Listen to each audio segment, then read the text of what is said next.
হাম উপসর্গে আরও ৬ শিশুর প্রাণহানি, টিকার মজুত না রেখেই অন্তর্বর্তী সরকার কেনা বন্ধ করায় প্রকোপ, সতর্কতার পরও নড়েনি টনক, দ্রুত ব্যবস্থা নেয়ায় আসছে নিয়ন্ত্রণে। একদিনের ব্যবধানে নারায়ণগঞ্জের ফতুল্লায় আবারও বাসায় গ্যাস লিকেজ থেকে বিস্ফোরণ, একই পরিবারের 4 জন দগ্ধ, গুরুতর অবস্থায় জাতীয় বার্ন ইনস্টিটিউটে ভর্তি। ভেজা ধান কম দামে বিক্রিতে বাধ্য হচ্ছেন হাওরের কৃষক, উঠছে না উৎপাদন খরচ, ঋণ পরিশোধ নিয়ে বাড়ছে দুশ্চিন্তা, নতুন করে চলছে ক্ষয়ক্ষতি নিরূপণের কাজ।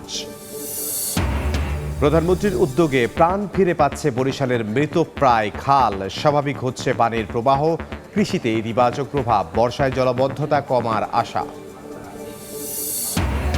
এবং শিক্ষকদের পদোন্নতির দাবিতে বরিশাল বিশ্ববিদ্যালয়ে দ্বিতীয় দফায় কমপ্লিট শাটডাউন, অচল সব কার্যক্রম, ক্যাম্পাসে উপাচার্যকেও অবাঞ্ছিত ঘোষণা।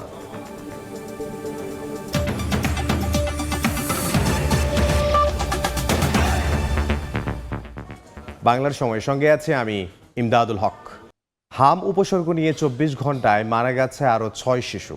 নতুন করে হাসপাতালে ভর্তি হয়েছে প্রায় 1,500। টিকাদান বিঘ্নিত হওয়ায় হামের প্রাদুর্ভাব জানিয়ে স্বাস্থ্যমন্ত্রী বলেন, দেশে এখন ভ্যাকসিনের পর্যাপ্ত মজুদ রয়েছে। টিকা ক্যাম্পেইনের মাধ্যমে পরিস্থিতি কিছুটা নিয়ন্ত্রণেও এসেছে। অপুষ্টির কারণে গ্রামের শিশুরা বেশি আক্রান্ত হচ্ছে বলে জানিয়েছেন চিকিৎসকরা।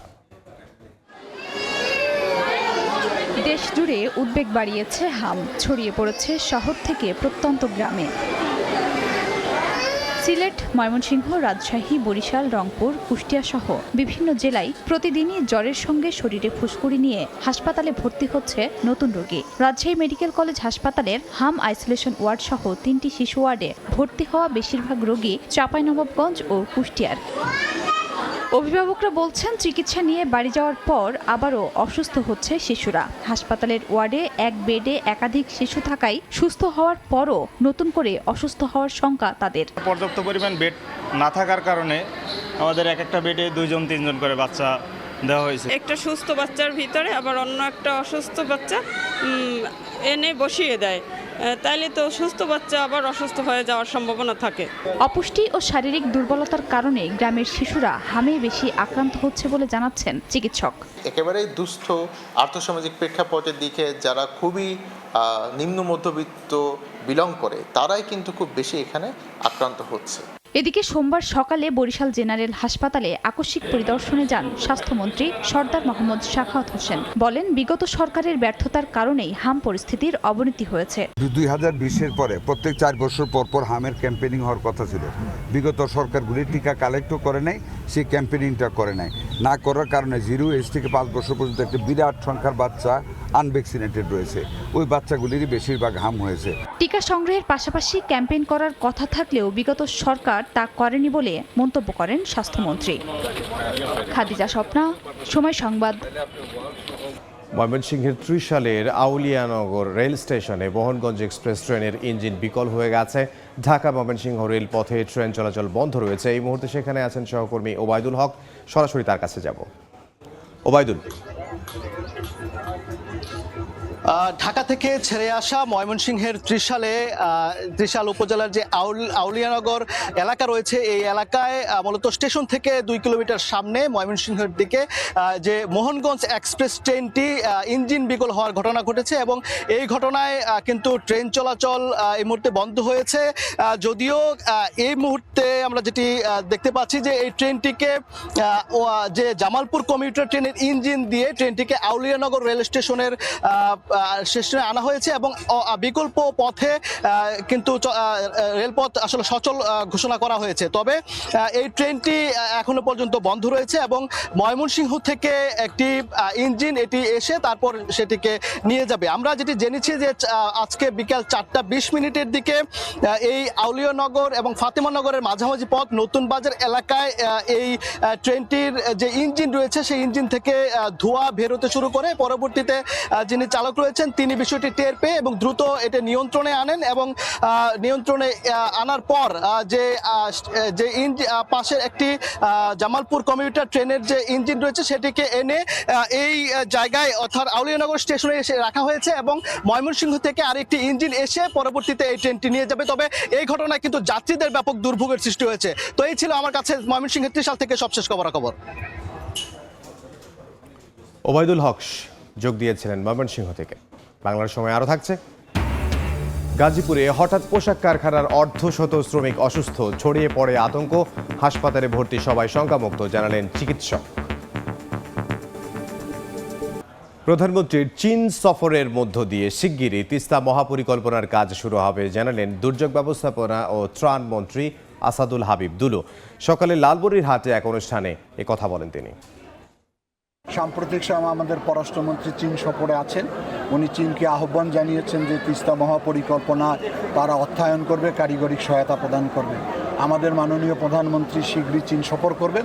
আমি অত্যন্ত আশাবাদী যে জনগণের এই দাবির প্রতি জনগণ কর্তৃক নির্বাচিত সরকার অতি অল্প সময়ে কাজ শুরু করবেন।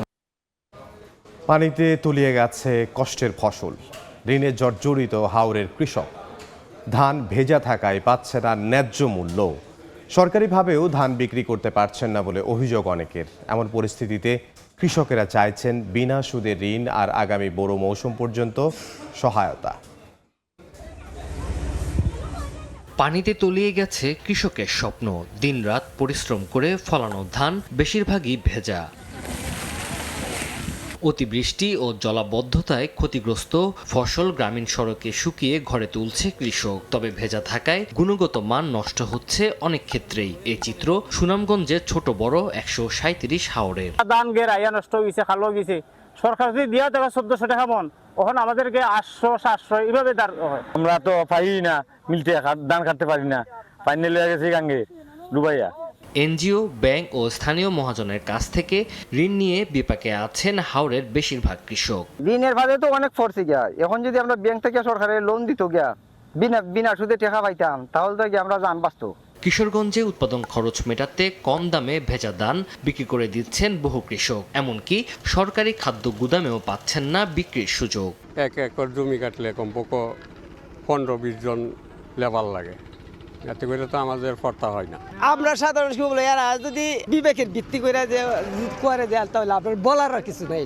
মৌলভীবাজারের অনেক স্থানে পচে যাওয়া ধানই ঘরে তুলছেন কৃষকরা। কৃষি বিভাগের তথ্য মতে জেলায় প্রায় 4500 হেক্টর জমির বোরো ধান নষ্ট হয়েছে। ক্ষতিগ্রস্ত 26,000 কৃষক। এবার যারা ক্ষেত করছি সবই আমরা পানির চলে গেছে। এখন আমরা কিছু ক্ষেত কাটছিলাম যে আনলাম ফসা তো চাই না, সেইরাম যে চেষ্টা করলাম কিছু তোলা যায়। হাওরে নতুন করে ক্ষয়ক্ষতি নিরূপণের কাজ শুরু করেছে কৃষি বিভাগ। তানজিল হাসনাত, সময় সংবাদ।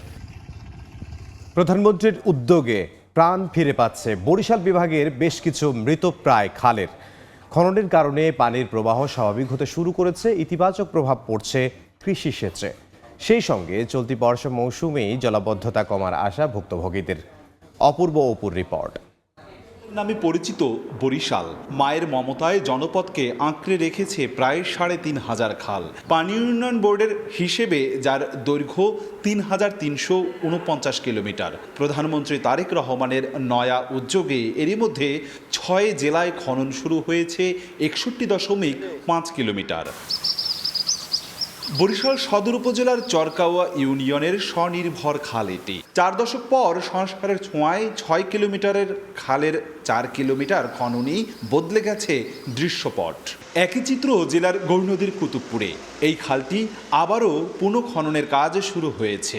পানি বর্ষা পড়লে জোয়ার উঠতে ঠেলিয়া কোলা দিয়ে নামতে না। বন্যার সিজন আসলেই পানি ঘরবাড়িতে তলাই যেত। জলাবদ্ধতা, নিষ্কাশন এবং সেচ, এই 3টি বিষয়কে আমরা গুরুত্ব দিয়েছি। এদিকে পিরোজপুরের শিকদার মল্লিক ইউনিয়নে প্রধানমন্ত্রী তারেক রহমানের বিশেষ উদ্যোগে প্রাণ ফিরে পাচ্ছে একাধিক মৃতপ্রায় খালগুলো। জমি, খাত, বই সব কিছুর জন্য সুবিধা পাইতেছি। এখন কাটার পরে খুব ভালোই হচ্ছে। বরগুনাতেও থেমে নেই বিশাল কর্মযজ্ঞ। পানি উন্নয়ন বোর্ড জেলায় 609টি খাল শনাক্ত করেছে। সরকারের খাল খনন ও সংস্কারের উদ্যোগে চলতি বর্ষা মৌসুমে জলাবদ্ধতা কমাবে আশা ভুক্তভোগীদের। তবে নিশ্চিহ্ন হতে যাওয়া খাল উদ্ধারেরও দাবি বরিশালবাসীর। অপূর্ব অপু, সময় সংবাদ, বরিশাল। পদোন্নতির দাবিতে দ্বিতীয় দফায় কমপ্লিট শাটডাউন শুরু করেছেন বরিশাল বিশ্ববিদ্যালয়ের শিক্ষক কর্মকর্তা কর্মচারীদের একাংশ। ক্যাম্পাসে উপাচার্যকেও অবাঞ্ছিত ঘোষণা করেছেন বিক্ষোভকারীরা। এদিকে কমপ্লিট শাটডাউনে অচল হয়ে পড়েছে বিশ্ববিদ্যালয়ের একাডেমিক ও প্রশাসনিক কার্যক্রম।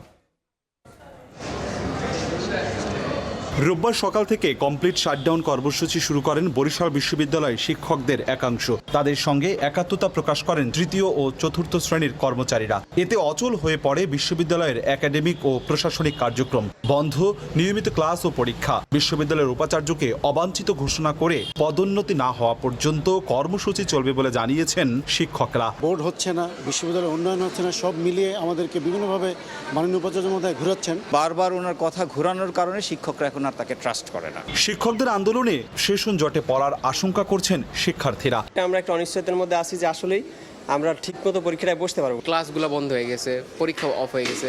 যারা শেষ বর্ষে আছে অর্থাৎ চতুর্থ বর্ষে আছে তাদের কিন্তু ক্যারিয়ারের একটা ব্যাপার সেপার আছে। এদিকে আন্দোলন অযৌক্তিক দাবি করে বিশ্ববিদ্যালয় মঞ্জুরি কমিশনের নীতিমালা অনুসরণ করেই পদোন্নতি হবে বলে সাফ জানান উপাচার্য। আন্দোলন তো সবসময় আমরা বলবো অযৌক্তিক, কারণ যে কোনো সমস্যা হলে পরে সেটা আলাপ আলোচনার মাধ্যমে সমাধান হবে। গত 1.5 মাস ধরে পদোন্নতির দাবিতে আন্দোলন চালিয়ে আসছেন শিক্ষকদের একাংশ। অপূর্ব অপু, সময় সংবাদ, বরিশাল। সরকার দেশের শিক্ষা ব্যবস্থায় আমূল পরিবর্তনের লক্ষ্যে কাজ করছে জানালেন প্রাথমিক ও গণশিক্ষা প্রতিমন্ত্রী ববি হাজ্জাজ। দুপুরে বান্দরবানে রেইসা প্রাইমারি টিচার্স ট্রেনিং সেন্টার পরিদর্শন করে কথা বলেন তিনি। আমাদের প্রাথমিক বিদ্যালয়গুলোর মান নেমে এসেছে। আশেপাশে কিন্ডারগার্টেন বা মাদ্রাসায় শিক্ষার্থীরা আরও বেশি শিক্ষার্থীদের পাঠানো শুরু করেছে। এইটা আমরা পুরোপুরিভাবে বদলে দিব। প্রত্যেকটা ক্লাসরুমে এক্স্যাক্টলি কোন এনআইডি টিচার কখন ঢুকলো, কখন বেরোলো, কতখানি পড়ালো, আগামী বছর দুয়েকের ভিতরে এই জিনিসগুলো আমরা হিসাবে রাখতে পারবো। সো ওই যে বর্গা টিচার বা ওই যে প্রক্সি টিচার বা হেডমাস্টার, এটার আর কোনো জায়গায় থাকবে না বাংলাদেশের মাটিতে। রাজধানীর রমনায় ইঞ্জিনিয়ার্স ইনস্টিটিউশনে কথা বলছেন বিদ্যুৎ, জ্বালানি ও খনিজ সম্পদ মন্ত্রী ইকবাল হাসান মাহমুদ টুকু। সরাসরি যাব সেখানে। Share market, security exchange commission, Dhaka share market চিনতই না। ওনার একটা উদ্যোগে সিকিউরিটি এক্সচেঞ্জ কমিশন করে দেওয়ার পরে মানুষ মার্কেট চিনল। উনি আইসিবি করলেন, ইনভেস্টমেন্ট কর্পোরেশন অফ বাংলাদেশ। আমরা তো সবাই ফার্স্ট জেনারেশন বিজনেসম্যান, আমিও ফার্স্ট জেনারেশন বিজনেসম্যান। আমাদের কাছে টাকা নাই, কিন্তু আমরা ইন্ডাস্ট্রি করতে চাই।